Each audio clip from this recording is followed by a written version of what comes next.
Welcome to Puzzling Company, your home for at-home puzzles and mysteries. Here are your hosts, Jared and Zach.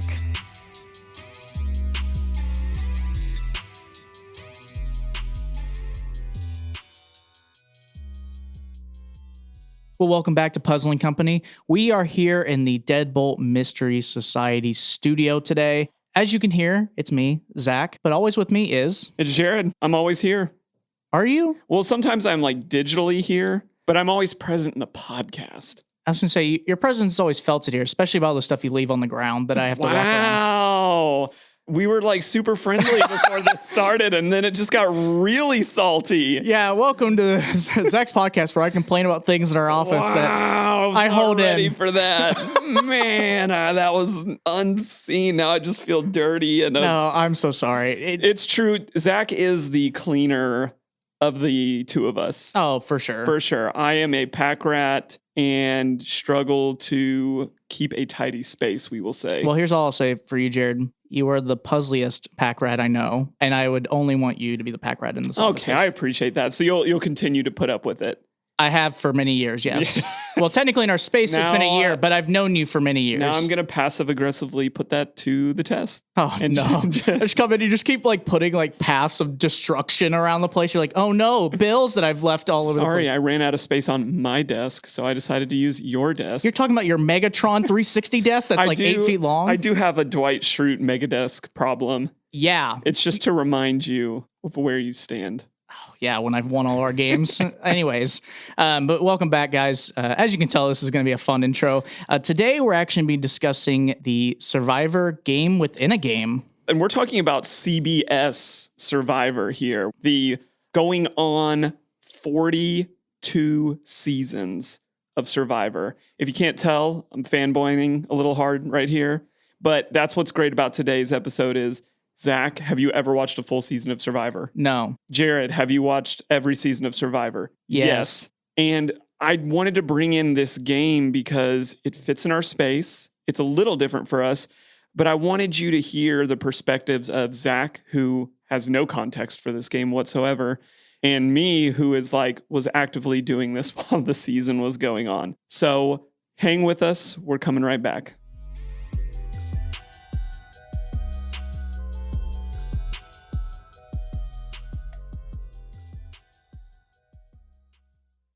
Hey friends, Jared here asking you to join our Patreon community. Monthly support is a great way to help us in our mission of growing the at-home puzzle and mystery world. So check out our show notes or go to patreon.com and search Puzzling Company and find the membership level that's right for you.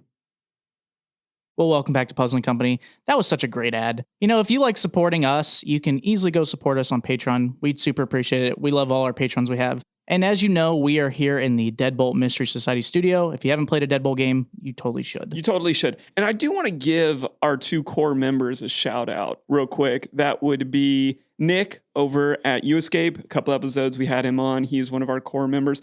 And also Ben. We've been getting to play and do some stuff, and we're going to do some more stuff with them in the future. You should really think about being a core member if you're not one already. We get to do a lot of games together. You get a lot of extra content. It's a win-win in my opinion. Well, we're now going to jump into the part of the show where we get to talk about the game itself. This is kind of a section where Jared and I get to talk about the likes of the game or experience that we have on the show, as well as have a room for improvement section. Now, this is interesting because this is a game that's made for a TV show, that's made for very mass market and not made, I wouldn't say it's not made for us, but it's one of those things that, we play games that are made for our direct space most of the time. This will be interesting to cover it and then try to change the perspective, at least in my opinion, of how I thought of it. Yes. But we'll jump right into it. So the first thing I want to say that I really liked. Well, let's have some pageantry. Let me spell out what the format of this is like. Yeah, cool. Love Survivor. The way that this works, they have never done this before season 41. Okay. I was very caught off guard by this. First episode, you turned it on, they're like, hey, be watching during the show. We're going to flash a puzzle.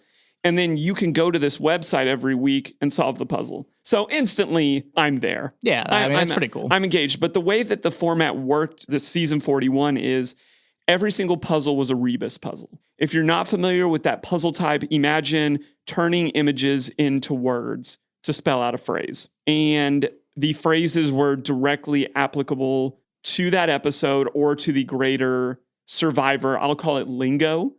And then from there, you would get some letters.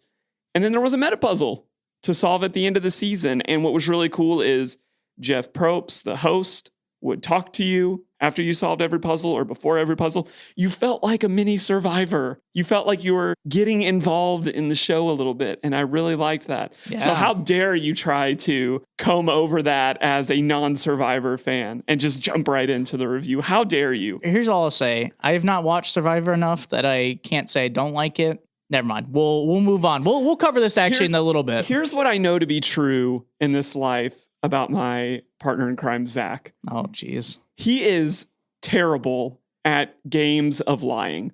He is a very honest individual to the point where when we're playing, I'll give an example. One Night Werewolf. I know every time when he's the werewolf. So I feel like you have a little hindrance against Survivor because you would just be an open book. Oh, yeah. I mean, if I was in Survivor, I would lose because I'd be too honest. It sucks because I wouldn't say I hate those games. I actually really enjoy like One Night Werewolf and like Secret Hitler. Those games where it's about deception and lying to know your role. They're really fun because I find it hilarious the webs people make, but nothing's worse than like someone who I'm a bad liar that most people can notice it instantly, but specifically like Jared does. So we'll play a game and he'll immediately look at me and go, "Are you the werewolf?" And I go, No. He's like, "You're the werewolf." And I'm like, "Okay, cool. This is a fun game. I'm out." They already got one. All right. Zach is the type of player you want at your poker table because his money will soon become your money. Yeah, that's true. Well, we'll move on. But yeah, we'll start talking about the game within a game. So the first thing I do want to say about it that I really liked is that this is actually made for everyone. Yes. It is, in my opinion, not of watching the show, but just doing the puzzles, simple. Same format. Not difficult when it comes to the Rebus puzzle. Yes. And then there's like the bit that you have to collect for the meta puzzle, which also wasn't too bad. It's really cool because when I did them, I was like, okay, not having context of the show, but just doing puzzles back to back. I was like, it wasn't fun because it wasn't difficult. But then I really thought about it and I was like, okay, but like anyone could do this. Yes. I could send this to my grandma. My grandma could probably get it. Yeah, I totally agree with that. And for the Survivor fan, it was fun because you were solving contextually towards phrases that you hear on the show all the time. We were talking about that actually a little bit, how like I was doing the puzzle and, you know, like I said, this was after the season's been done. So I was just doing the puzzle back to back to back to back to back. I mean, I understand some of the terminology that is used in Survivor just because I've heard it to some degree and I've seen some scenes from the show or an episode. But it was so funny because not having that full context, I'm solving a puzzle and I'm like, day one idol or something. And I'm like, I don't know what this means. Does that mean? Day one immunity. And I'm like, okay, cool. And then Jared's over here like, yeah, I solved that instantly because I'm such a big brain.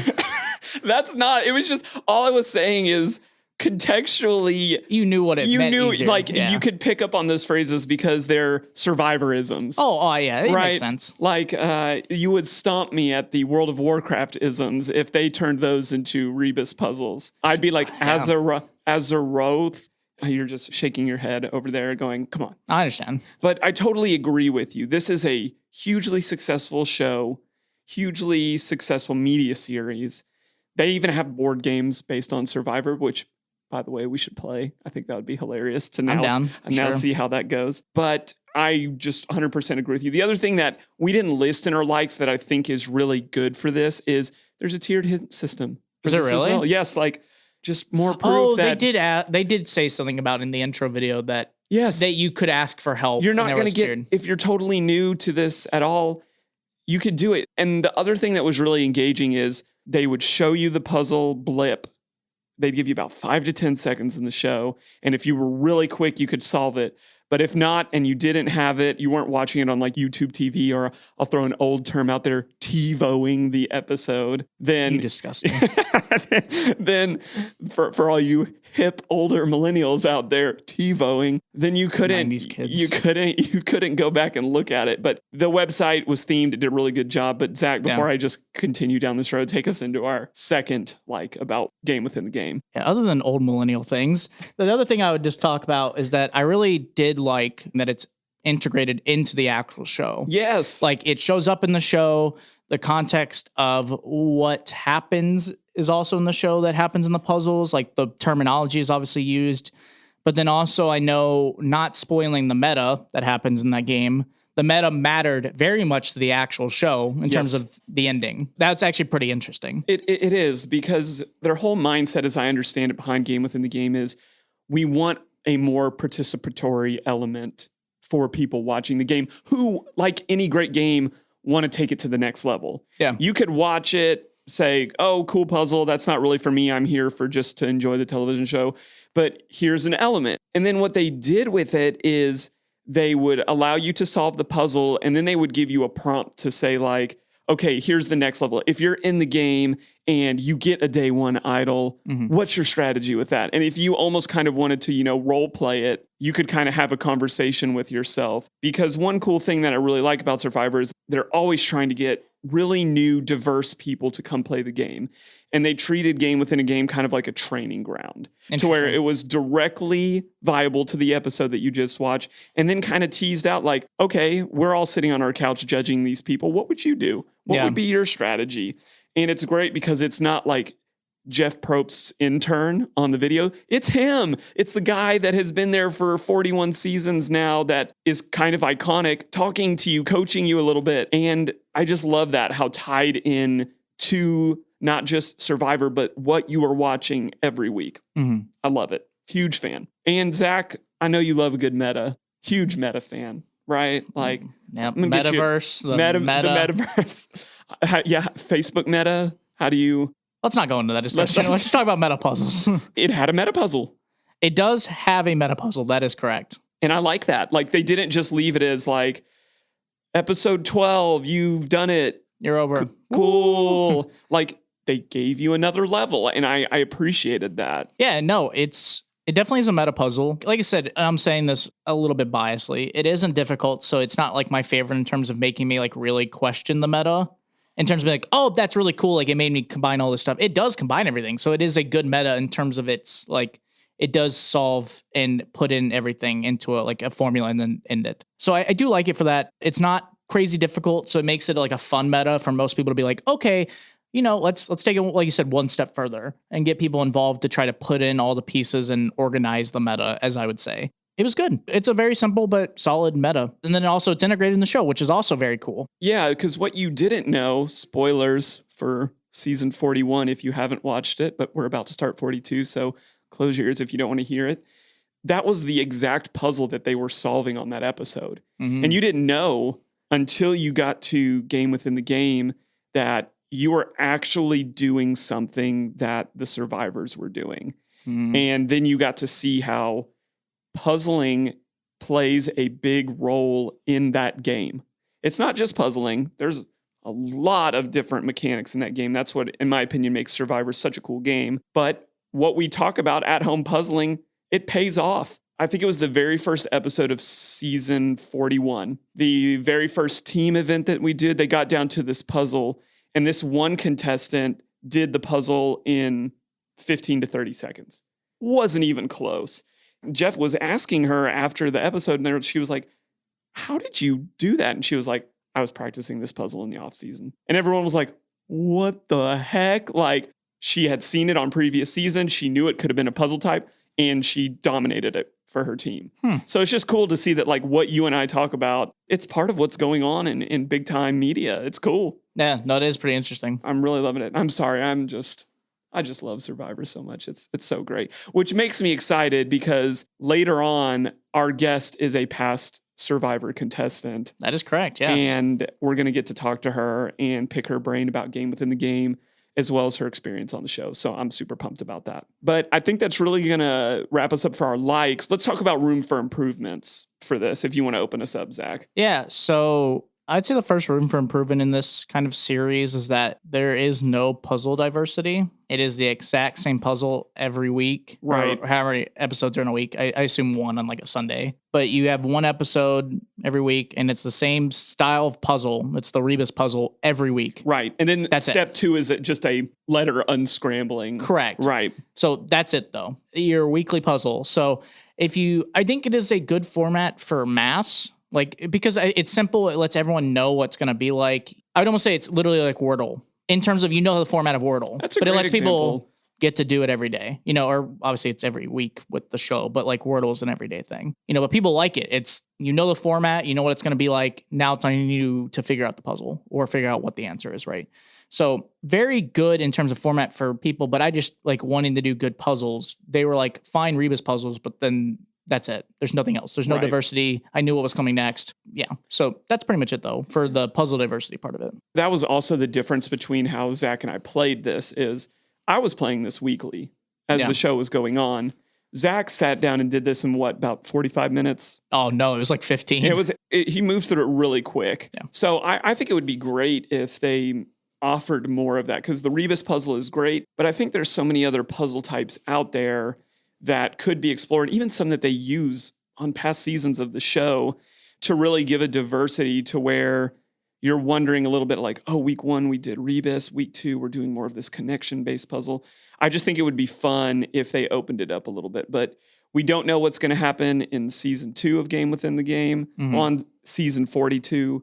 So that'll be exciting. The second thing that I would say is I feel like there's a little more room to draw in people like yourself, Zach, who have never watched a Survivor episode, to maybe say, like, by doing this and offering a good experience, this is worth your time, not only to solve the puzzles, but play the game. What would you say to that as someone who is not, involved in the yearly Survivor craze? I agree. I think there should be something more to like try to entice you into it, or maybe, and I'm not sure what the answer to that is. I don't think we have to have the answer to what is like an easy way to get more people involved, unless there was something directly involved in terms of like rewarding towards the show or being more involved with the show. But it does feel like there was a thing of like, I think it on a baseline level intrigues me enough to like maybe check it out more. But that was it. Like after that point of like being like, oh, like having more context of understanding this, I might want to watch the show. But it didn't make me feel like, oh, I should really go watch the show now. Or, what I think would be intriguing, and I know they can't do this in terms of the element they have it set up, at least for that one, was that the answers that you needed or like more of the puzzles actually involved in the episode. So you actually need to watch way more than like how it sounded is that it's like 5 seconds of being on screen and then it's done. Yes. What if it was like an element that was in the background of the show, like most of the episode, but you could like, if you noticed it, you could solve more puzzles that were like directly involved. Yeah, I think so. that'd be It required interesting. you to watch most of the episode, but then there was like less of it being like a very simple, like you could keep it simple, but let's say you had to like look for certain elements in the show and then you had to like take a look at it. But then, they do something smart where the camera kind of stays around it for a little long, but not crazy long. So you still like, obviously I could hint out if it's like, look for this item in the background, like you would still see it obviously, but it wasn't so like, here's 5 seconds of a picture. Okay, now it's done. Let's move on. There's nothing else involved with the show. It would be interesting what format they could do where you're more involved with the show's actual recording, I would call it, or the show itself. I think that's fair. I think that's a really good idea. And it kind of leads into our third room. And we've kind of been hinting at this a lot, but just the idea of who is this really for? Is this for and the advancement of people who already watch the show that just want a deeper level? Or would you recommend this to puzzly people that listen to our podcast to do apart from the show? Sure. I think it's mainly for people who want to have more involvement with the show. I think it's fun because I think the context of the show super matters in terms of like if you did it weekly by week, like week by week. I think if you wanted to do it alone like I did, I think it's fine. Like if you're like bored, I wouldn't say bored like in a bad way. I'm just saying like if you genuinely were like, I don't have any games to play right now, or if you're like, I just want to play it, like I want to do a few quick fun Rebus puzzles. I think it's not a bad idea. It almost would be interesting too, like give like a family member like the link to this, so that you can be like, hey, if you want to do like a few puzzles, like to let them understand what like I think this would be interesting for me because it'd be like, okay, let's try to explain some of these puzzles to my family is always funny. This is a good way of being like, well, this is like Survivor. Here's a great way of like showing up a more simple puzzle style that you can get along and see what I kind of do. So I think it's good for that. But I mean, if you're like a puzzly person, there's no challenge in this. The way I would say it is there's just not a lot of depth. Like I said, I think of like our puzzling people group. This isn't for them in terms of like the target audience. Because if we all went in there, we'd go, this is 5 minutes and we're done. And it's like, wow, that's it. So good puzzles. I think what we're saying is good puzzles. If you want to do some rebus puzzles, some unscrambled puzzles within the context, amplified better if you enjoy the show. If you've never watched Survivor, obviously, I'm going to say give it a try. No, I'm kidding. I'll give it a try for sure. Don't do it. You should watch season 42 with us. Sure, I'm down. Because here's why. This last thing I'll say, and then we'll move into the second part of our show. One of my favorite things to do with Survivor, I've done this a couple of times now. My little brother got me into this, but we have a small group, about 7 to 8 people, and we bet on Survivor. Oh, interesting. So you're allowed to watch the first episode. And after watching the first episode, you have to pick who you think wins. You have to pick who you think is going to win. Oh, wow. That's brutal. It amplifies the show. You have all of these like questions about like, why are they getting more screen time and my person's not getting more screen time? Like you're constantly in this state of paranoia. And obviously the chances of you knowing someone on the show is low. It just gives you a dog in the fight. And I love that. I love getting to root for someone. Last season, it was hilarious because nobody won. Wait, really? Yeah, we had 8 people. I think we only had one person that 2 people picked. And as soon as my person was out, I was rooting for the only person that could win, so that I didn't have to lose money to the rest of these people. And that happened, and it was fantastic. Nice. So yeah, we're going to get you in on that this week, or on this upcoming season 42. But that means you have to watch the show, Zach. Okay. You're so excitable. All right, that's going to wrap us up for our first section. Hang around for Puzzles to the People coming at you next. Solve puzzles, write reviews, win prizes. It's time for Puzzles to the People. Puzzlers, we need your help. We need you to leave us a 5-star review so that more people can find us. It doesn't matter if you prefer the black and electric green of Spotify or the medley of pink and blue at Apple. Go to wherever you listen to this podcast, click that 5-star rating, and let's grow our community together. Welcome back to Puzzling Company here in the Deadbolt Mystery Society studio. Again, if you've never played a Deadbolt game, give it a whirl. Lots of different options, and it's great for the murder mystery enthusiast as well as the escape room player. So can't go wrong. Here in our second section, we do a lot of things. We talk reviews. Can't really do that today. This wasn't really a reviewable game, but we actually let Zach know what we were talking about this time. He had homework. I did have homework. Today in the middle section, we're talking about TV shows that have some kind of interactive puzzly element to it. Whether that is, like we've been talking about with Survivor, to kind of have a complementary thing, or if it's directly related to something that you can solve in the show. Zach, we did research on this. I really thought there was going to be more. It's interesting because I think there's a lot in the past in certain like older television shows. But it was funny because you asked me if I known of shows that have like a puzzle element at the end that was more interactive. And I was like, not that I remember, Chief. And then I tried looking it up and I could not find literally anything about the subject.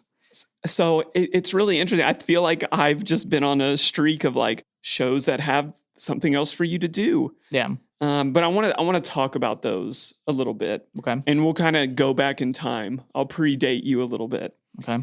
One of the first ones that I remember this on was a wonderful, wonderful sci-fi show called Fringe. And from the get-go, Fringe has you involved. I think a lot of shows, and I want to be clear about this, I think a lot of shows have Easter eggs, right? Mm-hmm. Think about your favorite shows. If you care enough about that show, I guarantee you there are hidden things in there for you to find. I'm talking about something for you to solve. I actually just thought of one that I know. Oh, okay. But we'll continue on your train of thought first. Okay. So in Fringe, it was so deep on that level. So what would happen is people were talking about this. Every commercial break, they would flash you a coded cipher. Oh, okay. And I was obsessive about this. I had a notebook. I was writing these things down after every episode. Me and you know my best friend Corey. I do know Corey. We even at the time we didn't have TiVo. But we were recording it, I think, on a DVR or something like that. Yeah. We were even seeing blips of things in the intro, and we were frame by framing it on this old big screen CRT that CRTs that we bought. But there was this hidden coded message, and they did not tell you how to solve it. They gave you nothing. So, and it's all symbol based. We were like, oh, does lizard equal F? But it was so fun to try to sit around and break that and discover hidden messages that, you know, we're not going to affect the writer's room of what's happening on Fringe, but it was just kind of this cool thing that if you wanted it, it fit perfectly into this weird world that they were painting, the Fringe science world that they were painting into the narrative of the show.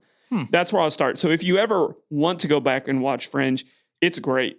Fantastic narratives. If you like sci-fi, it's right up your alley. And then it gives you just that extra little something that you can solve. I'm super curious to hear what your next example is. Okay. It isn't as interactive. It's more of like people were just curious and then solved most of it. So I would say in the CW's Flash, I think it's season 4 or 5, they create like this cryptic, basically, I'm going to spoil part of season 4 because it happens at the very beginning. It's 4 or 5. I stopped watching after that, so that's all I can tell you. That's surprising. You love The Flash. Oh, that show. If the CW is listening and want to advertise with us, I love the CW. If they're not listening to this, that show after like season 2 or 3 is unfortunate. That's how I'll put it. The DC, other than the cartoon shows, don't do the Flash justice. That's all I'm going to say. Anyways. Hot take from Zach. I don't know if it's hot take. I think everyone agrees on that. Anyways, so one of the parts of the elements is that Barry goes into the Speed Force and essentially gets stuck in there for a while. And he comes back and he basically has knowledge from the future because the Speed Force is kind of like a ever-ending timeline. So you can kind of see everything. So he comes back and starts speaking cryptically, but starts writing down all this info. That's the context you need to know. So throughout the show, a lot of the quotes that he says get answered, but there was the writing on the wall that he did. And so people started figuring out how the cipher worked and solved it so that they knew what was going to be told, which I found really intriguing because I remember people like finding it and then trying to actually solve it. And then people were starting to figure out how the cipher worked. So that's like my only real element of like, not one that they wanted you to interact with. They wrote it as like a way that the other characters in the show couldn't figure it out. But I love that people are like, I'm going to figure this out. And then they did.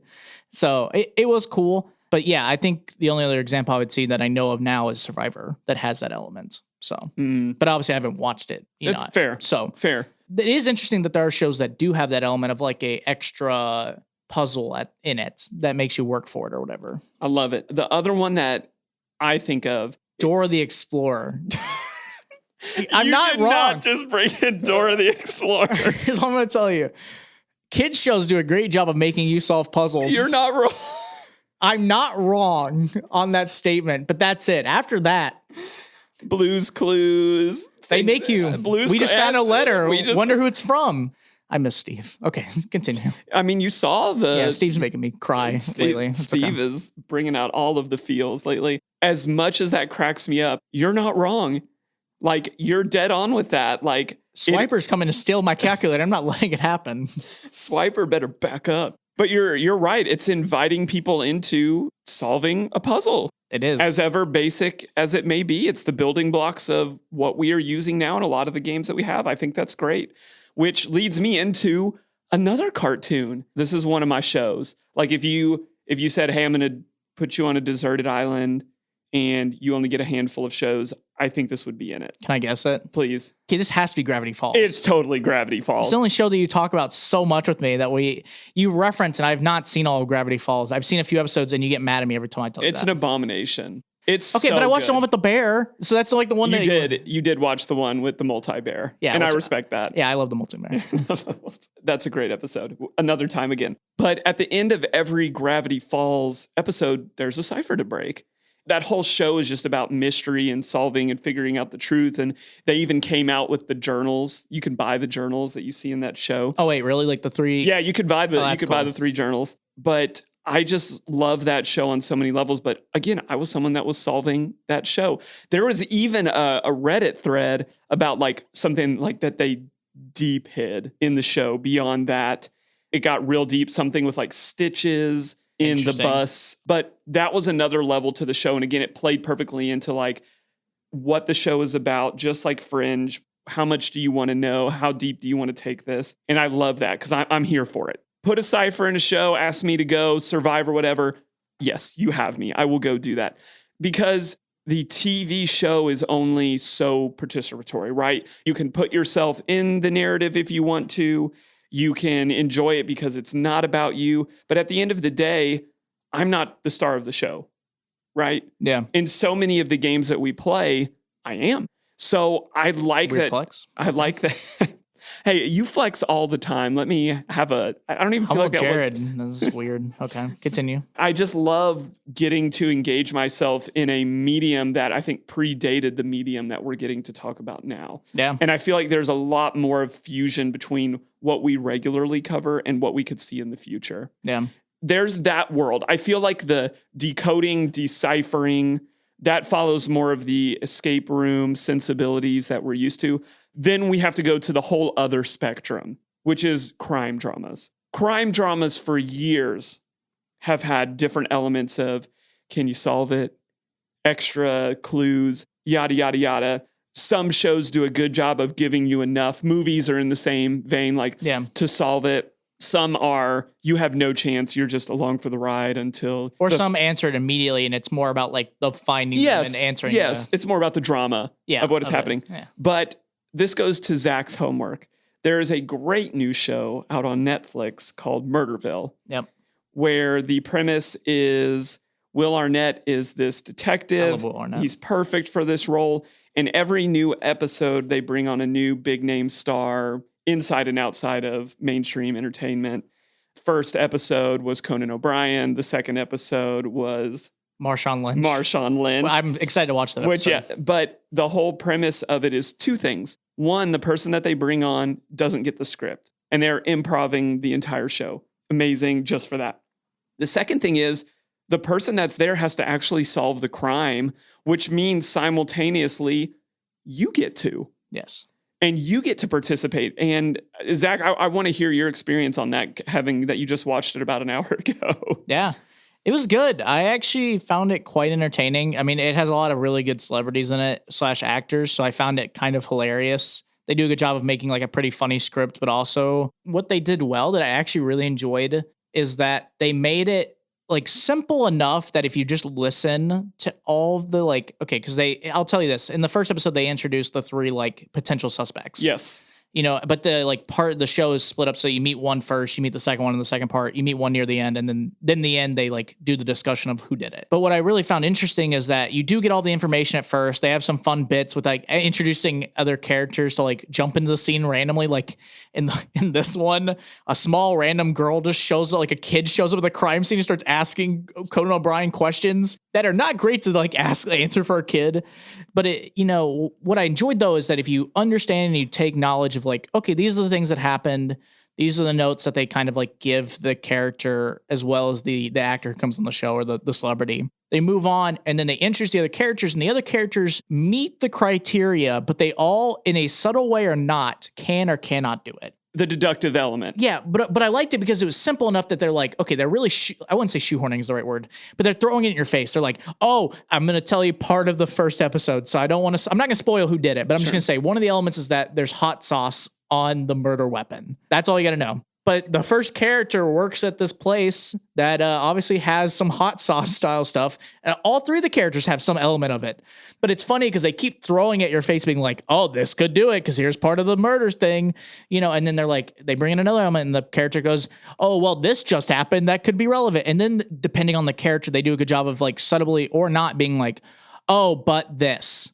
You know, or this, you know, or say something or do something that clearly goes, okay, they couldn't have done it or they could have. And it was really interesting because I was like, okay, that's a really fun way of like making it obvious enough that people could get it or at least gather the information from each suspect, that you're not like it's not like one character just goes like, oh, there's no, like, you would have no idea that they did it or didn't do it. They very clearly throw it out there like, oh, this person was close to being able to like have all three of the objectives done, that you would know they did it, but clearly they say this or do this that makes it impossible to do it. And then they debrief it. Yeah, at the very end. So if you miss something. And my other favorite part though is that they let the celebrity give their reasoning.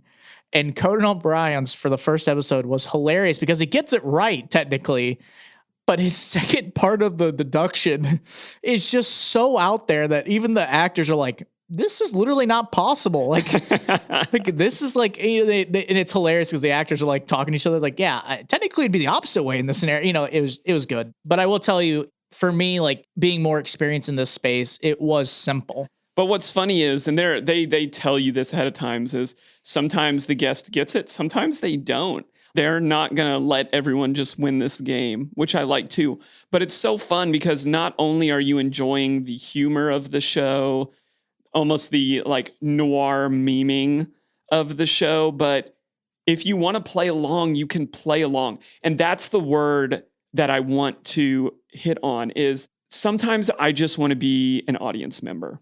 Yeah. Right. I want to go, like right now, I'm super excited to go see Death on the Nile. I think that's what it's called. Yeah. The Hercule Poirot series. Yep. I'm super excited to go just sit and enjoy that. But sometimes if you're telling me I can play along while watching the TV show, Zach, I think you hit the nail on the head. Like, that's what kids love about Blue's Clues. That's what kids love about Dora the Explorer. They love helping I'm a big kid. I still want to do that. Yeah. I want to participate. I love that. And to get to do that autonomously while millions of other people across the world do that, that is such a huge win. I'm going to keep watching that show. For so many different reasons. I think the other fun part of that show is the potential comedy aspect of like throwing a character in improv. Like I really liked Conan O'Brien as a guest, but I'm super excited to watch Marshawn Lynch because I feel like him as a guest could be hilarious. Him getting thrown into an element like that. I won't spoiler, but I was belly laughing. Oh, I during his episode. The preview they did for it, I was like, oh, this is going to be awesome. It's going to be so great. I want to tie it back now into Survivor. Okay. Because everything else that we've talked about hasn't been reality TV, right? Survivor is reality television. Okay. These are unscripted people competing, and it amplifies the game a little bit when now because you're all, as someone who watches shows, I'm always putting myself in it, right? Yeah. On obviously a limited basis, right? I understand that the edited version of the show is not, that's exactly what happened, right? The editors are telling a story as well. Sure. But it's always so interesting to get to put myself in their shoes. And now to get to do some of the things that they get to do is fun. It's playing once again. But do you see that? Do you think it's different? Do you think there's a shift between participating in a drama, a crime drama, a sci-fi drama versus a reality show? Yes and no. I mean, it just depends. It is the same concept that you are trying to interact with it. So you can have like elements of like, what would you do in this scenario? Yes. Or like, how would you logically solve this problem? I think that is the same between the two. Now, the way that you interact is different. Like in a murder mystery, they give you more info and it's on you to like solve the puzzle generally. Like it's more about like gathering info and then deductive reasoning. And, you know, that's obviously about the games as well, not even just shows. But, you know, like that's the point they're trying to get across in that style, you know, versus reality TV. It's more about what would you do, but you really don't have the answer. It's not about like, there's no correct answer in reality TV because it's about what would you do, right? Like there's things you do in your normal life that you think at the time is the right decision, but maybe not, you know, especially if you're doing competition stuff, like you might make the decision that you think the best element is to vote off this person. Yeah, I harken back to our episode a couple episodes ago where we were talking about realism. I think it's more fun for me in Survivor because I could be on Survivor. Yeah. Am I going to be on Murderville one day? That'd be dope if I was famous enough one day. You know, they could have Puzzling Company on Murderville, like Netflix, where you at? Listen up. But realistically, statistically, we'll say probably not. But speak for yourself. Speak for yourself. But on the other side of it, that's the whole thing. Survivor's ordinary people playing this game. And to be able to frame it that way, it's like, oh yeah, like I like this a lot more because realistically that could happen. Mm-hmm. Like that could be really cool. We should make a Amazing Race video one day. They should have us on the Amazing Race. That would be a lot of fun. Yeah. Would that be the end of our podcast? Like, do you think we would just be like too try hard at the end of it and we would just get upset at each other? Could you travel around the world with me? Would you like to know if I've ever seen The Amazing Race? Have you never seen The Amazing Race either? Okay, I've watched it's the same thing. Watched a few episodes. I don't know if I've ever watched a full season to see how it fully plays. Now, traveling the world and doing puzzles or like solving things, I think could be fun. I would do that, yes. Now, if he failed me, because I know it'd be, on that end, there's no way I would fail. No. I think it'd be fun. I think we would have a really fun time with it, but I would get very competitive. And I know you get competitive too. So it'd be interesting to see how we react to like failing. Yeah, that's what I'm like. If we came in second place, would Puzzling Company cease to exist? No, but what we'd do is we'd advertise the heck out of it. Let's say that you threw super hard. Like, could I forgive you? Could we move forward? How would I throw so hard in that? Do I just go like, hey, other team, here's the answer? No, let's talk about that. Like, part of Amazing Race's puzzles. Yeah. Escape room style puzzles. A lot of it is attention to detail. But again, and you're sitting there too, and you're getting to judge. Like, going back to my original question, it's like, I think if I had to pick like the Murderville, the Fringe, or like doing it in a reality TV setting, I love that Survivor did it with their show because it makes me more involved in something that feels like could happen. So I wish more like Big Brother. You ever watch Big Brother? Yeah, I've seen a little bit of Big Brother. Okay. I was like, maybe I'm just watching all of this reality TV. I'll be honest, I'm not a big fan of reality TV, but I've seen episodes from most reality television shows. Just because I watch it once and I go like, okay, now. And I think that's the distinction. Like, I'm not a drama person. We've talked a lot of anime lately. I know you're more of an anime person. Yeah. And I'm not, but I guess I'm more of the reality TV side of this podcast. Yeah. Which kind of just makes me like a mass market sellout maybe. And you're just old. Great. So my generation. No. I mean, it's just different. Like, we just like different things, but it's cool because I really like discussions where we both don't understand the opposite person's point of view. Yeah. Like, because it's hilarious when you like talk to me about certain shows that I haven't watched, but then I tell you about like anime or like a video game that you don't really play as much as I do. And then it's like, it's fun because you can see how much they enjoy it. Like, that's obviously the fun part with any like friend or person, that has like a thing that they enjoy that you're not as much into, but you can clearly tell like how fun it is for them. I totally agree. I think that's great because I do love hearing you talk about the different animes you're watching. And I'm sure you've enjoyed my giddiness for getting to talk about Survivor. Oh, yeah. That's going to really wrap up our second section. You want to hang around for questions for creators. And if you don't, you're fired. We don't have a creator per se. This is, again, a player that got to be on Survivor actually multiple seasons. Wait, really? Zach, That's yes. actually kind of cool. Got to come back for one of those All-Star seasons. Oh, they were. That's interesting. Which are some of my favorite. We're going to get to know her a little bit better. We're going to get to talk about, again, her experience, what she thinks about game within the game, and just nerd out a little bit, which we love to do. So hang around with us. Questions for creators coming up next. There are some really awesome people who make the puzzles we love to solve. This is Questions for Creators.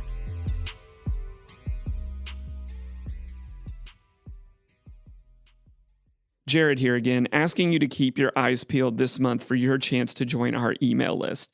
Signing up will grant you access to our Puzzles Almanac, which will be emailed to you quarterly.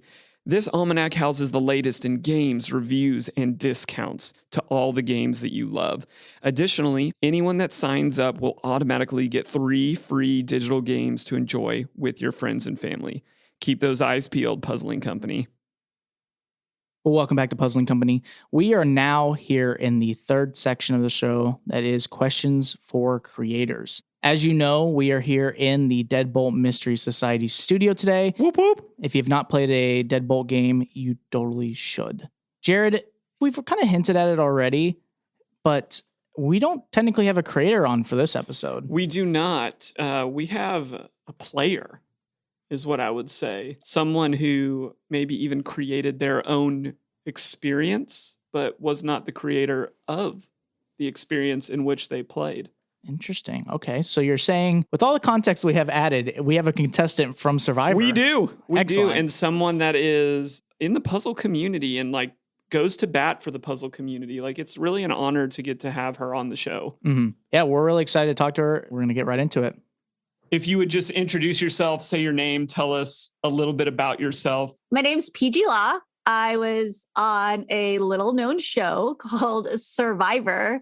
I'm just kidding. It's been on CBS for like 40 years. Yeah. So you've probably heard of it unless you've been living under a rock. But I was on season 15 in China. And I was also back for a all-star returnee season.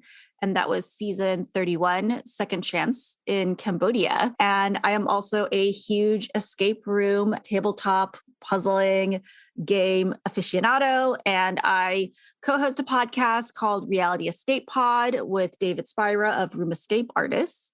And I will also be at Recon, our room escape, our escape room convention that will be in Boston this August. I love everything you just said. Oh, yeah. So you don't know this about us, but one of us is a giant Survivor fan. The other one, not so much. But that's made what we're talking about really interesting. And I think it'll be a great segue into talking some of these things about UPG as we do want to dive in. But before that, we want to get to know you a little bit more.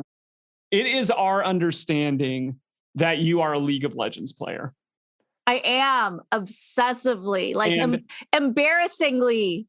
I play many, many hours. Please don't follow me because then you'll see how much I play and it's really embarrassing. It's a little late for that. We've definitely stalked you on the sites that show how much you play. Zach is a League player. I've been playing since season 2 and have not stopped. But we're both, it looks like, support mains. So, oh, yes. I've always been a support. Even when I played all the other RPGs, whenever I play, I used to play World of Warcraft. I used to play EverQuest. We totally get that. We were just like, yes, like awesome nerdy people that understand us, like PG, like we're in it. But yeah, I also would say I play an unhealthy sometimes amount of League of Legends. Oh, yeah. But I feel the support vibes. Yes, lately I've been all about playing champs that just help the team in general. I think, and that's why we're support mains. I think that's why I like escape rooms. Yesterday, I just interviewed somebody who created a very, very popular co-op game. And again, I feel like I love co-op games. I'm like kind of over these competitive games. Although League is a competitive game, but you're still playing on a team. You are. And I know for someone that played on Survivor, you have to have some competitive gene in you. For me, the League is my outlet for competition. Is it a little bit the same for you? I used to be the most horrific competitive person. Like none of my friends would play fighting games with me anymore. People won't play games with me because I was just this horrible, terrible competitive person. But that is probably how I got cast on Survivor. So, you do a bunch of tests. You have to take personality tests. There's interviews and things like that. And the people who cast for Survivor cast also for Amazing Race and Big Brother. And they will pull people who apply from one show and cast them on another show sometimes. So somebody maybe applied for Amazing Race and they were like, hey, we actually think you'd be a better fit for Survivor, or vice versa. And so I talked to one of the people in casting and I was like, I kind of see why people go to Big Brother. There's a certain personality that's on Big Brother, it's that way. Yes. But I feel like the type of people that would go on Survivor and the type of people that would go on Amazing Race seem to have similar personalities-ish. They're both adventurous, competitive shows. So I was like, how do you determine that one person maybe isn't a good fit for Amazing Race, but you want them on Survivor? She's like, okay. She's like, so for Amazing Race, and she's like, don't get offended. And I was like, I won't. We always put the smartest, most organized people on Amazing Race. She's like, that doesn't mean that you guys aren't smart, because obviously you have to be somewhat smart to be on either of these shows. But they were like, Amazing Race needs a level of like organization and figuring out and planning schedules and all of that. And plus, a lot of times that's about your relationship with your partner too. Sure. Right. She was like, but for Survivor, she's like, we always screen for competitiveness. She's like, you have to be the most competitive person in your friend group, in your family that because unless you have that instinct to win, where winning means more to you than anything else. It means more to you than friendship. It means more to you than your own comfort. It means more to you than the shame and humiliation, like whatever. She was like, you have to want to win above all. Otherwise, you will not make it on Survivor because it's so hard. The conditions are so tough. the other people you're dealing with are so cutthroat. Everything is so difficult. And to really make it through to the end, you have to be really motivated to win, above even like having people like you. And I was like, oh, that makes a lot of sense because it is so hard. That's what I would tell myself every day. And I wanted to quit. I was crying. I was hungry. I was miserable. I hated everybody. And I was like, are you a winner or a loser? Like, are you going to quit? Do you want to win $1 million? I was like, it's one day, Let's go. Let's go. You have to have this internal dialogue with yourself every day where all you care about is winning. Because to me in League of Legends, that says like, put me on top lane, let me hard carry, put me in mid lane. Now we want to move into like talking more about the show because that's really intriguing. Yeah. So one of the first things that Jared actually brought up that I think is interesting is that Jared has watched I'm seen every season. I wouldn't call myself a super fan because if you're like, tell me the cast of season 22, no idea. I watch it religiously, but I don't always remember a whole lot about it. Yeah. And then there's me who I've seen episodes occasionally and I know certain terminology from Survivor, but I'm someone who doesn't watch it. I just see it occasionally, maybe on like YouTube. Could you maybe, PG, convince our audience to give Survivor a try? Like, why would it be engaging on a puzzly side? Oh my God. So like Survivor is actually the reason why I got so involved in the escape room community, because so many of the creators and designers of puzzle hunts, of escape rooms are huge Survivor fans. So there is a really big crossover between people who enjoy puzzles, designing them, and Survivor. And it's because Survivor is a giant puzzle. Well, first of all, it's a strategy game. Yes. So if you enjoy gaming, like you'll like Survivor. And a lot of it is about balancing out your team and people and numbers. There are lots of puzzles in the game itself where there's competitions. It's got everything. It's got a lot of heart. And having been on it, I will tell you that it is very authentic. So they are really good at showing the true range of human emotion. And they're very good at the casting, I think. Yeah. So people who are good at being able to express themselves and you can feel what they're feeling and go through the gamut of like when I'm happy, like you could tell, or like when I'm like devastated by a loss, you can feel that. So it's got that human drama. The editing is really good. So it's funny. And like the people they cast are really funny too. And the editing is good at highlighting that and not in a cheesy slapstick way, but there's inside jokes, there's callbacks, there's repeats. The game evolves. So just like with the league, there's a lot of balance issues, right? Every season. Yes. You see that they do balance changes. Some champs get buffed, some get nerfed, and people are very reactionary to these changes. And some smart guy out there has learned how to exploit maybe an item or a new champ balancing act, right? So people do this in Survivor too. And that's really what makes it the most interesting. And that's why people continue to follow it year after year, is seeing how it evolves and seeing somebody come up with a totally new strategy. So I'll give you like a small example. Even in the first season, when people first got on, they were like, oh, this is a survival game, and they were like, we'll just vote out the weak person. Exactly. And then Richard Hatch, who was the winner, a spoiler alert, but he figured out this isn't about voting out the weak link or voting out who we don't like. This is a war game. Yep. And it's about gathering allies, Absolutely. And so that changed everything. My personal opinion is that, especially in the last 10 seasons, Survivor has become more puzzly. Oh, absolutely. As the game has evolved, it has embraced the puzzle world more. Season 41, I was like, goodness, like I was like, that's an escape room puzzle. Like that is an escape room puzzle that you see in that episode.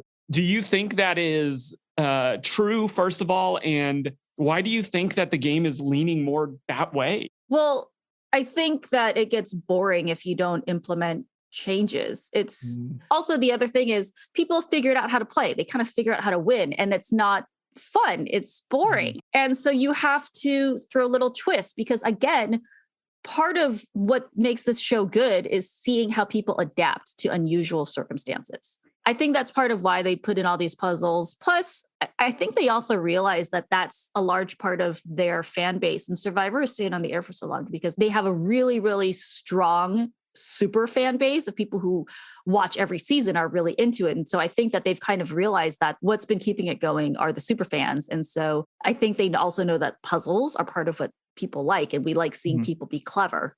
Yes, I agree, because I'm used to seeing puzzles as a part of the challenges. Oh, now there's puzzles just out when we're not, quote unquote, competing in challenges.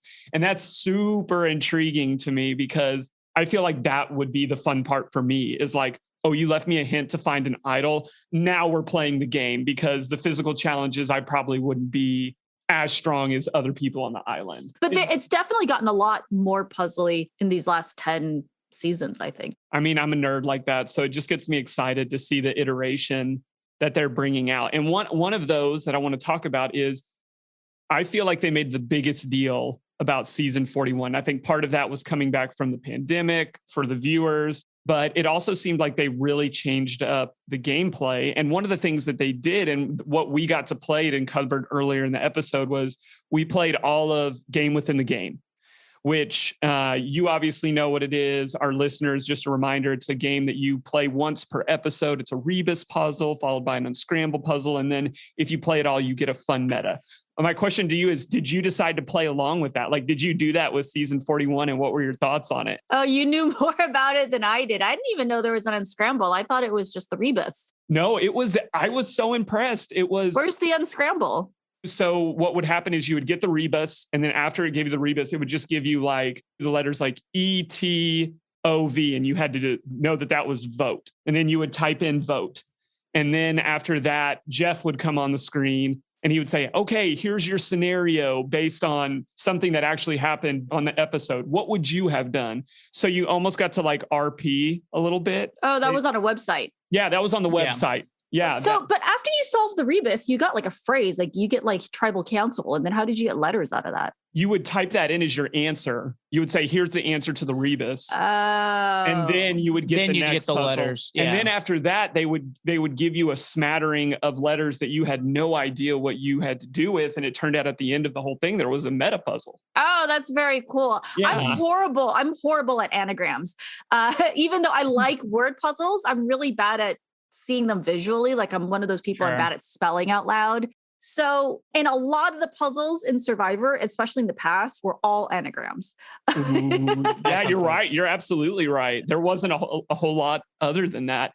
What are your thoughts on that level of involvement towards the viewer and not so much the participant? Good thing, bad thing? I think anything that gets your audience involved is always a good thing. People get invested when they can kind of play along, It's annoying for us. Like one of the things that they do is, for example, when I'm doing a challenge and some of these are puzzles, like jigsaw puzzles, for example, we are not allowed to work on the puzzle on the floor. You have to work on it one at a time in the frame or wherever you're supposed to put it. So you have to rearrange it in the frame. It's not like you can just kind of put them off to the side and see if they fit together and then try to put them in the frame. So, and the thing is, you at home don't know that we have these restrictions when we're creating these puzzles. Or like, this is something that messed me up in Cambodia. We had a puzzle that was painted onto like these wooden slats that you had to put in vertically next to each other, but they're painted on both sides.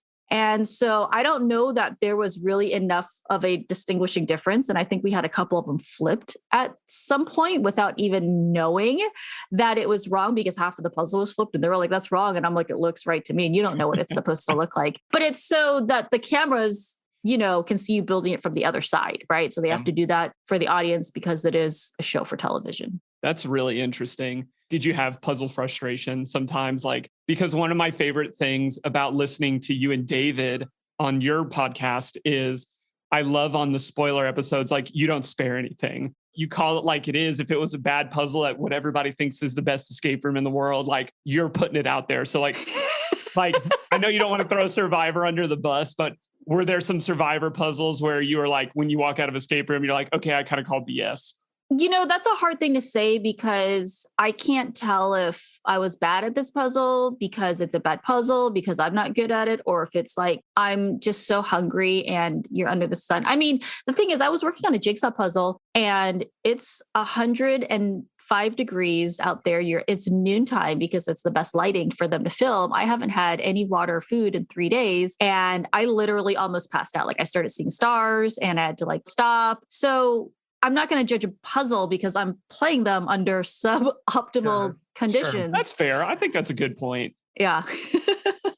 So I've always wondered that because as a viewer, it's like you said, I'm eating Chili's on my couch while watching Survivor. And, I think it's easy to either judge performance or look at the puzzle design sitting here going, how we always do sometimes when we experience something that maybe is not fit for us. But Zach, did you feel like Game Within a Game had any of that? I'm going to say no, only because from my experience, people who are more puzzly have a little bit of a different view on it than maybe I'm different than most people, but the Game Within a Game wasn't that difficult. I think it is made for like a general audience of people to watch it. And I think it's really good because you could give that Rebus puzzle to most people and they could struggle with it for a little bit or not and get it and be more involved. And I think that's awesome, but it isn't, at least in my opinion, they weren't difficult, but also they aren't interactive. So it's mostly just interpreting. And then you did get the hint system. I don't think that Game Within a Game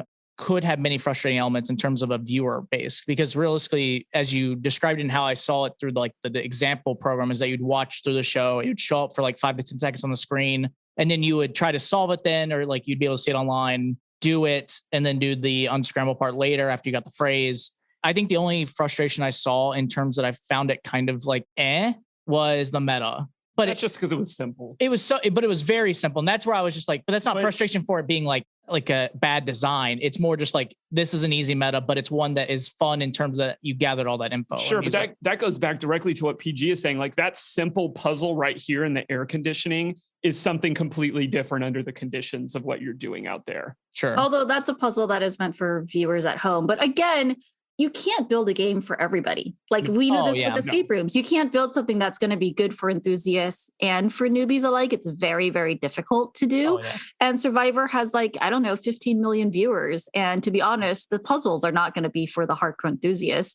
They're mostly going to be for casual players and getting them involved. So it's tough to judge it in that way. I will say the one that I thought was really actually fun was, I don't know if you saw this, Zach, but in season 41, was it the first episode where they were given a choice to count triangles? Oh, you could either count triangles or you had to do 4 hours of like hard labor. And I laughed so hard. So basically it was one of those puzzles where there's like a triangle, a pyramid with a ton of lines in it. Yeah. Right. And you got it like how many different triangles are actually in it. Yeah. Are actually in it. I've played that in an escape room. Oh God, that's awful. So the catch with that was that you had 4 hours, but you were only allowed to submit one answer, one shot at guessing the correct answer. Or the alternate was that only 2 members of your tribe had to haul water to fill 4 barrel gallons. And they couldn't do it directly. They had to follow a certain route. So it's like with these tiny buckets. So you had to make multiple trips over the sand, which is, I don't even like walking on the sand to the beach. And I think every single tribe chose to haul water. Every single tribe chose the water. Wow. Yep. And I was laughing at them on Twitter, but then as more and more of the people were answering these triangles, and it started off with a very confident 14. And I'm like, okay, I'm at 20 and I barely even tried, and people were extremely confident like that, like 20, 22. And I think the answer was like 50 something. But the way that people were arguing over this, and I was like, okay, you know what? That was a very easy thing for me to laugh at home and be like, these people could have counted triangles. And instead they chose 4 hours of hard labor. But seeing all the people online, armchair quarterbacking this triangle puzzle, the arguments that would have come up when you could only submit one answer and you don't have pen or paper to take notes or anything either, so I thought that was fun. That's one of the big rules of Survivor is there's no writing implements on Survivor, right? Like you're not allowed to like bring pen and paper. Like you're not allowed to bring anything to You can't do bring stuff anything. Yeah. Well, didn't in the early seasons, didn't they let you bring like one personal item? Yeah. So in the early seasons, you could have what they called a luxury item. And so Yes. somebody would bring like a toothbrush, or somebody would bring like okay. a photograph of their, a photo album of their family. Some people, and this is one of the things that, again, is very fun with Survivor. Some people did things that were kind of sneaky or smart. Like Colby brought a Texan flag, I'm a proud Texan, but his flag was like a humongous waterproof flag so they could use it as a tarp. So that was kind of clever. Like my luxury item, which we were not given ours, like they trick you a lot of times. So they'll tell you to prepare stuff and they don't give it to you. So they had us prepare a luxury item, but we weren't given them. But mine was a jewelry making kit, which they allowed because it fit with my character because I'm a jeweler. But I mean, a jewelry making kit's basically just a toolkit. So I'm like, well, this is an awesome thing to have, out there. Oh man, I'm imagining the fake idols that you would have started making with that set. Like, it would have been on another level. Yeah, beads and pliers and like fishing wire. Like, give me a break. And they didn't allow us to have that. But my friend Jamie, who was on Survivor China with me, and she was like this Southern sorority girl. Her luxury item was a slip and slide. Again, you could have used that as a tarp. We have another question, PG. So one of the things that we wondered is what can the at-home puzzle and mystery world learn more from Survivor? And I would ask the inverse of that too. What would you say that Survivor needs to learn from the tabletop world and vice versa? Oh my gosh. Well, I guess if there's a way to create shifting, they're so different in the way you would design for each of them, though. Yes. Because a tabletop puzzle game is not necessarily a competitive sport the way Survivor is. So that's kind of a tough thing to do. I guess, I don't know, like if you want to put an element where you do have a winner, but that's kind of diametrically opposed to the whole point of playing a tabletop puzzle game is if you're playing that, you want to play together as a team and not compete against each other. Otherwise, you'd be playing a different game. So I don't know the answer to that. It's interesting because we've actually really enjoyed some of the competitive escape game tabletops that we've played. Yeah, like so as an example, like one that we've played is Crew versus Crew, which is a deckscape game. And traditionally, obviously, deckscape and most at-home games, like you've said, are very cooperative. Most deckscapes we play is like, okay, you pick this character, your character has this ability, you do these things, these tasks together, work together in the goal, get a score, right? There is a few games in the at-home space that have scores. So there is a competitive element of like, you should try to complete as much as possible. Don't fail as many times. Don't take hints, whatever. But it's more of like an optional thing where, at the end of the day, most people go into it being like, well, I want to have fun, take my time and do that. But then we've played some games like Crew versus Crew where it goes like, there is a winner. Someone will win this. You will compete against each other. Who's the best? Right. But it has been fun because it is interesting having, especially if you have people that play as many, like obviously Jared and I have a relationship where we get to play them all the time together. So it's fun when we occasionally get that moment of like, okay, let's see who is better, who would get this puzzle easier, like who struggles with this more, and then to get to have that fun element of the competition, just because you don't get it as much, I think, in at home space. I agree. I just think Survivor, again, it's a big space. We're talking about a box versus an island. I still feel like I always want to see more tangibility from games. And Survivor, in terms of like what you get to touch and manipulate in terms of its puzzles, I feel like some of that could make its way home. I definitely want to see more Survivor take more inspiration from tabletop puzzle games. There's a lot they can learn from that. Like, I want to see, excuse me, like a Goonie style medallion that you have to hold up and be like, these islands and this tree fits into it. And so this is where we're supposed to start. And then there's the secret map. And then maybe you get additional clues or puzzles that tell you how many steps you have to take and dig at this tree, or you know what I mean? Like, I want to see more of these kind of puzzle elements in it and maybe people at home can play along. Like, I think that would be really cool. That is an interesting idea because I think you put it perfectly. One of my favorite things is those like coin ciphers or any of those where it's like, let's say symbols or items that are like on this outer ring, but then like you said, it would be fun. And I'd see in the Survivor element, getting like a huge coin that fits in it, play it. But then you could also recreate those at home very cheaply and let people play along and have that fun element. And then, like you said, Your example is perfect. That's exactly what I think would be awesome for that aesthetic, is that there are a lot of really cool puzzles in At Home space that do have like a partial tangible element, but then it is about like the adventure and the exploration that obviously Survivor can do a lot more than the At Home space can. And that can be really fun. Absolutely. And I think that's what it's about. It's like,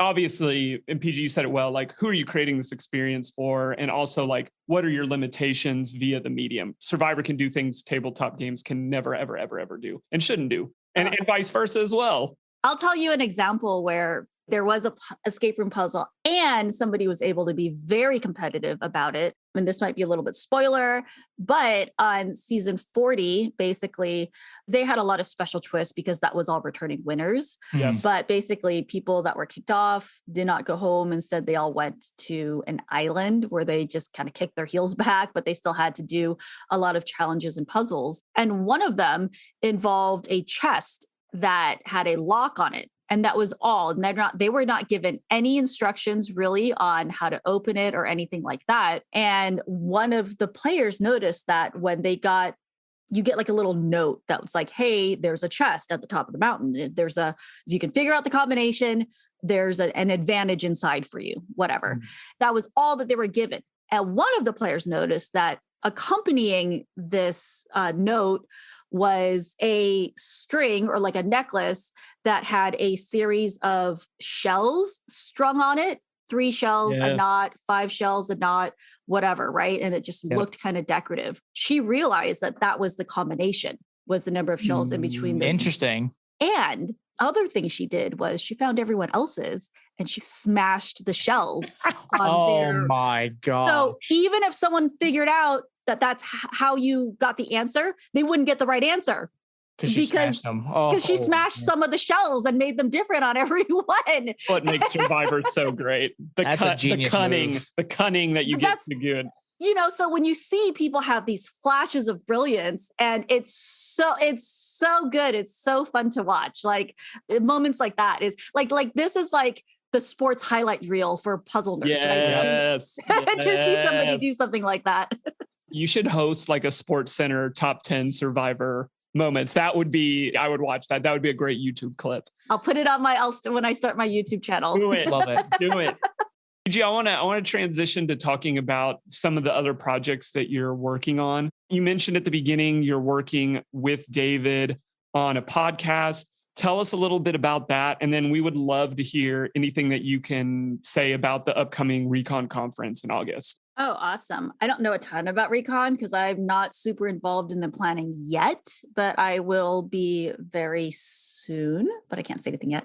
But the podcast with David has been basically like, I don't know, our love letter to escape rooms and immersive gaming in general. So David and I actually met on a podcast. David Spira is one of the creators and writers for Room Escape Artist. They write escape room reviews, and they do a lot more than just that. I mean, but they've been publishing daily for like 7 years or something insane like that. Wow. But they host these escape room tours. Like I just went on one in Montreal, which is super fun. And if, you're maybe a solo traveler or even a couple, and sometimes it's hard to find a group to play escape rooms when you're traveling. Well, this tour is cool because you go with a bunch of other enthusiasts and you play 4 rooms a day. And there's a couple other events and talks. And so it's really fun. They do that. They also host Recon, which is the Reality Escape Convention. And it is a convention about escape rooms, for enthusiasts and also for industry professionals. So there's 2 different tracks. You can go as an enthusiast, but especially if you are in the industry or you're interested in getting involved in the industry, it's a great resource. You can go hear a lot of talks from really knowledgeable people in the escape room community.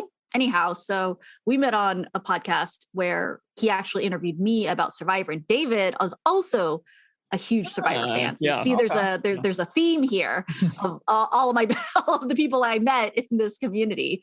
But it's so good. It's how can you not, Zach?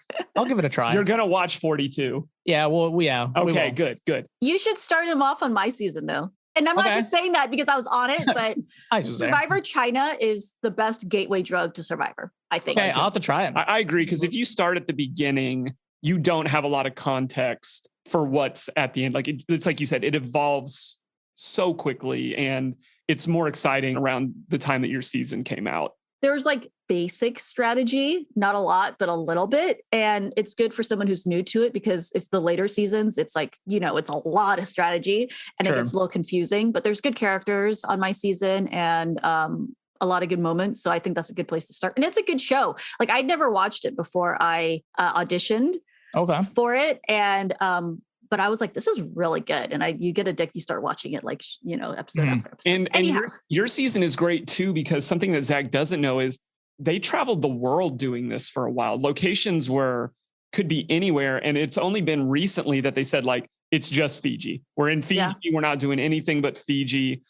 I even remember some of the like more bizarre ones were like the Africa season, and just because you're so used to water as a part of what you're doing. But yeah, I would start there. But then starting March 9th, we'll be watching. You'll be watching it over at my place, and it'll be a lot of fun. Yeah. So anyhow, David invited me to do the podcast with him, and he had a vision for what he wanted to do. And it just works really, really well, us together as a team, because so we interview people that are in the industry.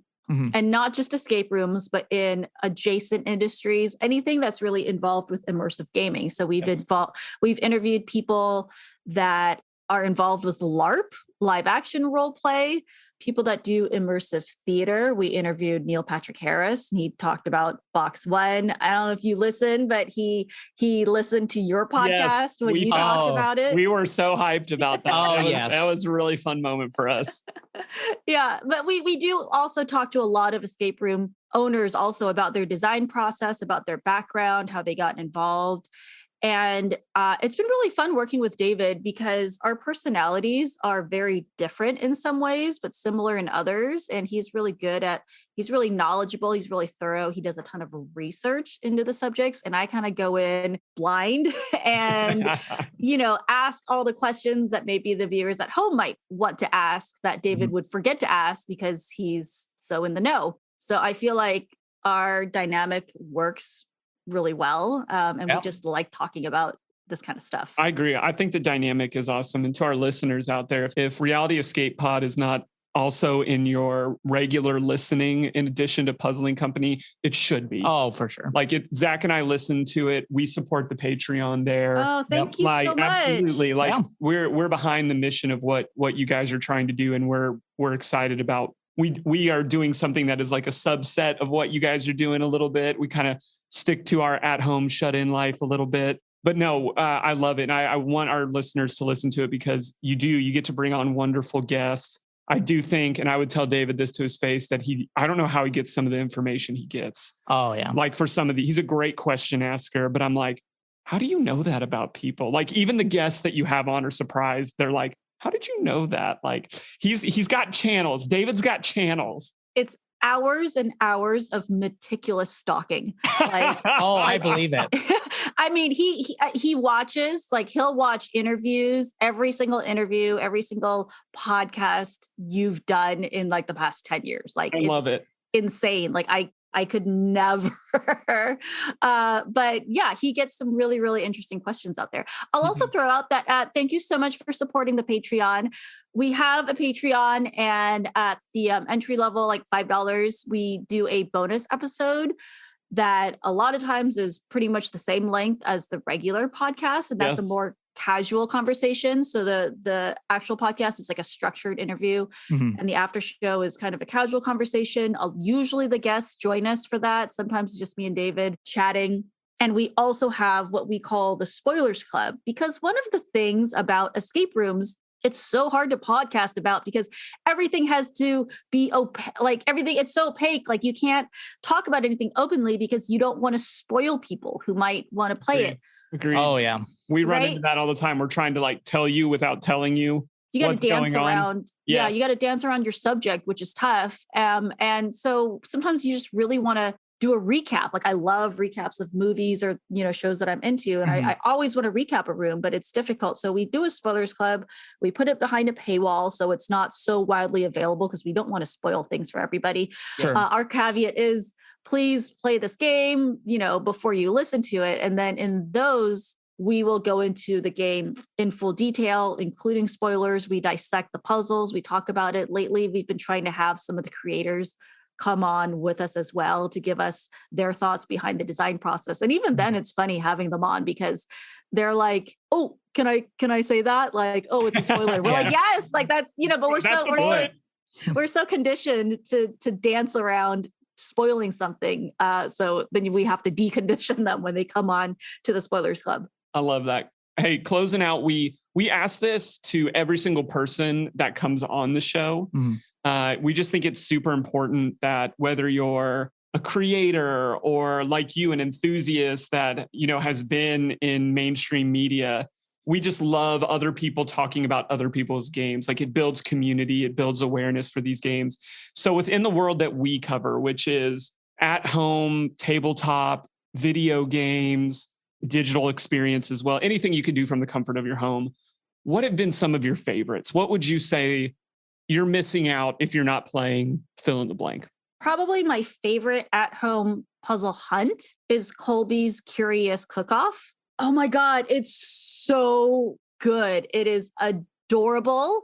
The puzzles are really fun and they're very user-friendly. They are of a medium difficulty. Some of them are more hard, but I think it's very accessible, to somebody who's playing at home. You don't need a giant team to be playing it.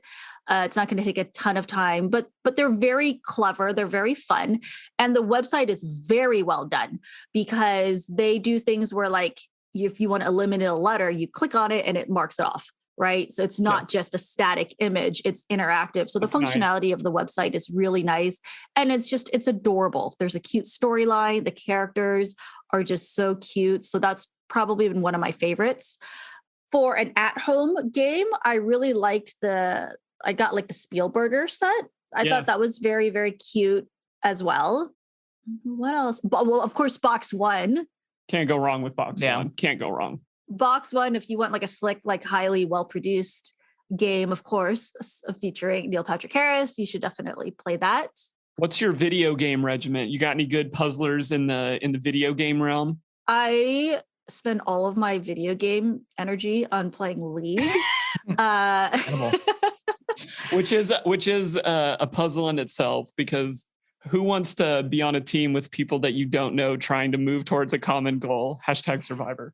Oh, if you want like to play a video game style escape room, if you guys have done last year's Cryptics Hunt.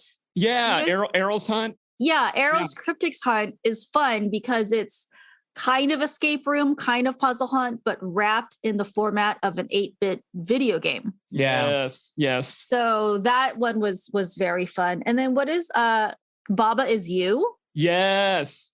So that's kind of a fun, I think that's like a fun puzzly. Such a creative game. Yeah, there's a bunch that I play like on the phone, like Gorogoa is a great game. Beautiful. Yes. It's old at this point, but you do any what's it called? Is it Rusty Lake? You try and I've played all the Rusty Lake games. Those are super fun. Yeah.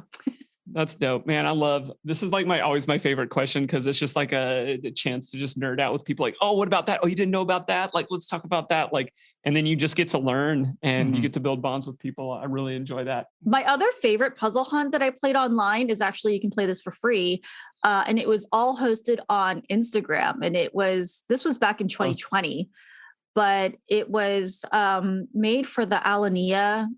It's like a restaurant. So it was like a puzzle hunt created for that restaurant. I know what you're talking about. The Chicago-based restaurant, right? Yes. Chef Grant, is that his name? Yeah, I think so. And I think it was, I don't want to say who, I don't want to misquote who created it, so I won't say. But those puzzles are some of the most fun puzzles I've done. Very, very clever puzzle, clever wordplay. It's all free and they're kind of tough, but I spent many hours playing with my escape group that I was not able to see, but we all sat and played on Zoom and worked on like a shared Google sheet playing this puzzle. But that is very good. I don't know if it's still up. It probably is, but that one is free. You guys should check that out also. Solve Our Shirts. Yeah. You guys have played the Solve Our Shirts? Well, so Chris and Ann, they're actually coming to us in Murfreesboro here in 2 weeks. Yep. And bringing us the second shirt. And then in May, we are going up to play all of their games at CU Adventures. Oh my God, I'm jealous. And we're gonna play their games, and then we're bringing all the equipment to record a Solve Our Shirts episode with them at their location. Yes. Oh, fun. Yes. So, these are amazing. Like David basically harangued me into playing it before we interviewed them on our podcast. I think they're episode 2, maybe. Yes. And it was magical. I did not know you could pack so much into a shirt and have surprises. Like, what? They're wizards, man. It's interesting too, because I think even Neil Patrick Harris had like made a mention about them on Wondercade. Yeah, he did. Which that's super cool. That's too. great for them, man. Yeah. They deserve the exposure. Oh yeah, like they're awesome creators. We're blessed to have them in the community. He's amazing. When he was on the podcast, he must have name dropped like 50 different creators. And it was like his mission to kind of just get the word out about everybody who's doing stuff that he likes, which I support. But it was like, I was like, this is a lot. It's a lot. Yeah. I'll tell you, that's why we're here. All right. I want to do 3 fun questions to wrap us up. Okay. Just based on all of it. First one's a trivia question that I have no expectation that you should know the answer for this, but it is a 50-50. So one of us sitting right here was cast for a CBS reality show and turned it down. What show? It was a 1-run show called Hunted that did not get renewed. It was like 2000, like 16, 17. 16, 17. And the whole premise was like, you had to evade the... I know. I went on a date with one of the guys whose wife was on the show. Ex-wife. Oh, Sorry, not to make me sound like a homewrecker. That's funny. But who of us is the one that turned down the opportunity to potentially be your colleague? I'm gonna say Zach. That's a great guess. Unfortunately, it is not true. It was 50-50. So my partner, my old business partner, because we own escape rooms as well, his name was Lee Wilson. He actually won the show. He did, yeah. He and his partner were the winners of the show. Amazing. They evaded it, but it was originally pitched to Lee and I. We had the green light to go ahead on the show. And then my wife and I got our first foster kids. We're foster parents. Mm-hmm. Oh, congratulations. And it was like, nope, both amazing opportunities, but it was like not even a question. But I thought that was funny. It was like, oh yeah, like maybe I could have done that, but I just thought that was interesting. I was gonna say, I think the kids are better than the show. 100%. I love the kids. Definitely take the kids. I just want to clarify that I guessed Zach because I figured if you had gotten it, you would not have turned it down. I'm not going to say like it wasn't hard, like because Lee was also worried that he would lose his spot if I didn't come with him because, we were playing the escape room owners angle, yada, yada. And he was really wanting to do it and in a different phase of life than I, but you can still apply for Survivor. Can still apply for Survivor. I'll just be like, Jeff, I played game within the game. Like, hit me up. But I'm ready. The scariest part of Survivor to me is their survival. Like, I think I would love the gameplay, but the no food on all of that, like that terrifies I think me. It's the worst experience of my life. I think I'd be good at that part of the game. I cannot do the lying. Yeah, Zach, I am a horrible liar. Zach is you would have to win like based purely on heart and which were in social relationships, but like the cunning, backstabbing. I'm not that. Like Zach, do you have an idol? No. Yes. Okay. Come on. That transitions me to the second fun question. What is your Survivor horror story that maybe wasn't seen on TV? Like, what was that like? This was the worst. It's super graphic. So anybody who's squeamish, zone out just now. Fast forward through this, but I'll tell it because I don't care. So basically, when you go on Survivor, you're not eating. That means you're not eliminating either, right? Yeah. So I did not go number 2 for 2 weeks. Spoiler alert, I make it past the merge. And at the merge, you get like a big feast, right? I think like 3 days afterwards, I was like, oh, I think I finally am going to have my moment. And so I just remember you're supposed to dig a hole. And I, first of all, chose like the wrong spot. And I'm trying and I'm sitting there and I'm waiting. And I think I dug my hole onto like a centipede nest because oh no, there's like a ton of these tiny millipedes. I don't know. There were many, many legs. I don't remember which one it was, but they were babies. They were small, but there were like a lot of them. And so they're not like right on me, but they're like a foot away, like a little too close. And they're getting, they're spreading out as we speak. No. And it's taking me a long time because this thing was coming out like a grapefruit. Like I've never in my life experienced this where it was perfectly spherical and it was like oh my gosh. And it was taking me so long. And I, at one point was like, I'm going to have to get a stick and crowbar this thing out of me. Like, I don't know how I'm going to give birth to this thing.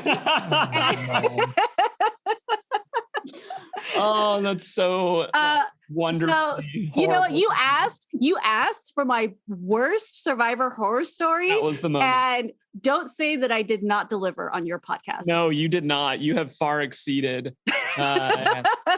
You will never be number 2 to anybody else's story. I can honestly say that. My number 2 is definitely number 1. Your number 2 is definitely number 1 for stories on this podcast. And I hope that you are able eventually to overcome that barrier and move forward. Because I'm sure like getting back to regular food again too was a little bit of a bathroom adventure. To be honest, I was actually fine. Like I've always had a cast iron stomach. This comes from a lifetime of eating weird fermented foods, eating food off the ground. Like I ate all kinds of stuff. So I did not have, a lot of people had other, gastrointestinal distress, and I was actually fine. I was just having issue getting it out.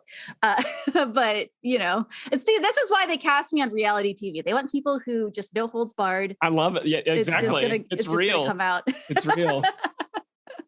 PG is definitely putting the reality and reality escape pod like 100%. Oh yeah, 100%. All right, last question, because we started with League.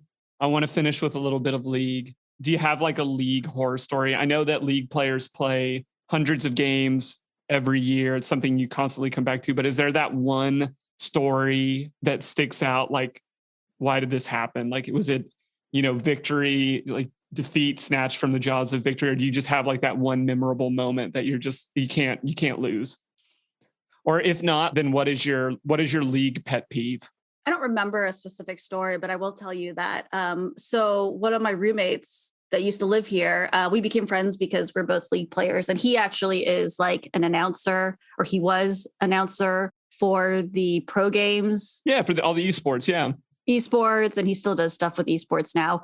But we used to play because I'm support main and he's an ADC main. So we used to play together. And all I know is we don't play together anymore. That's funny. Because he would micromanage me so much, and he would get so mad because I would KS him, because he's used to playing with these pro players. So he was all like about this micro game where he was like, he'd be like, I'm going to kill this. He's like, when we get to 9, minions, we're going to level. He's like, hover over the thing. He's like, I'm going in the minute we hit level 2, and it was just so intense. Yes. Like he would rage and I was like, I wasn't ready. I didn't click it into, The higher skilled tryhards can be difficult sometimes. For sure. Yeah.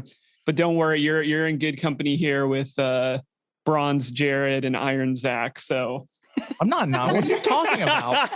Rude. A few times I've played League, I've been silver and gold. So I don't know if you have anywhere to talk, Mister. Wow, there you go. Play Yumi. Honestly, Jared, try Yumi. Yumi's what got me to just get carried to gold. I've never been higher. I will confess openly right here. I've never been higher than silver. Silver is like, if I could make it to gold one day, that would just be amazing. But my kryptonite in League is like, I'll lose a game on Sona, get really pouty, and then like, oh, I'm just going to go mid.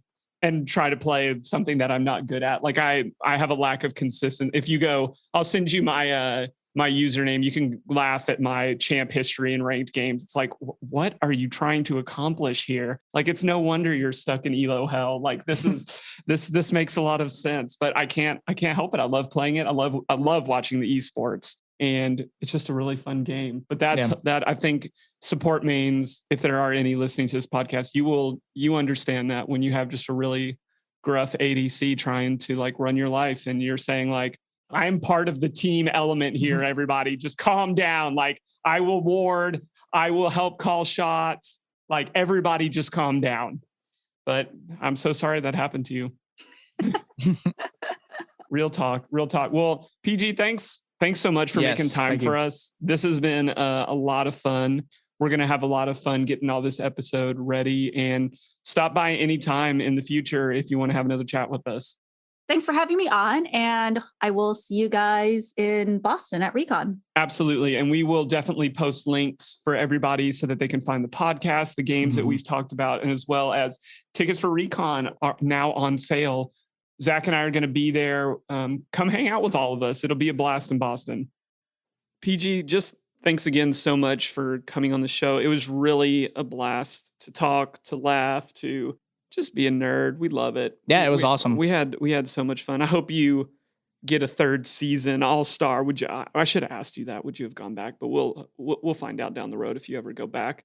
For everybody out there, you should know that you can go and play these games at Survivor GWG, like game within the game, GWG.com.